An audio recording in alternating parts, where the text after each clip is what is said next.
થરાદ પંથકમાં જળબંબાકાર ડુવાથી પાવડાસણનો માર્ગ ધોવાયો, વાહન વ્યવહાર ઠપ.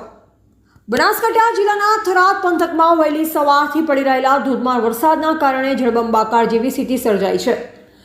ભારે વરસાદના કારણે ડુવાથી પાવડાસણ જતો મુખ્ય માર્ગ પાણીના તેજ પ્રવાહમાં ધોવાઈ ગયો છે, જે લીધે આ માર્ગ પરનો વાહન વ્યવહાર સંપૂર્ણપણે થંભી ગયો છે. ઉપરવાસમાં થયેલ ભારે વરસાદના પરિણામે રેલ નદીમાં પણ પાણીની ભારે આવક થઈ છે, જે કારણે નીચાણવાળા વિસ્તારોમાં પાણી ભરાયા છે અને સ્થાનિકોને હાલાકીનો સામનો કરવો પડી રહ્યો છે. અચાનક આવેલી પરિસ્થિતિના કારણે અનેક વાહનો માર્ગ પર ફસાયા છે. તંત્ર દ્વારા તાત્કાલિક અસરથી સમારકામ હાથ ધરાય અને લોકોને અવરજવર માટે વૈકલ્પિક વ્યવસ્થા પૂરી પાડવામાં આવે તેવી માંગ ઉઠી છે. સ્થાનિકોને સલામત સ્થળે ખસી જવા અને નદી નાળાથી દૂર રહેવાની સૂચના આપવામાં આવી છે. વરસાદનું જોર હજુ પણ યથાવત છે અને આગામી સમયમાં પરિસ્થિતિ વધુ ગંભીર બની શકે તેવી શક્યતા છે. તંત્ર દ્વારા બચાવ અને રાહત કામગીરી શરૂ કરવામાં આવી છે.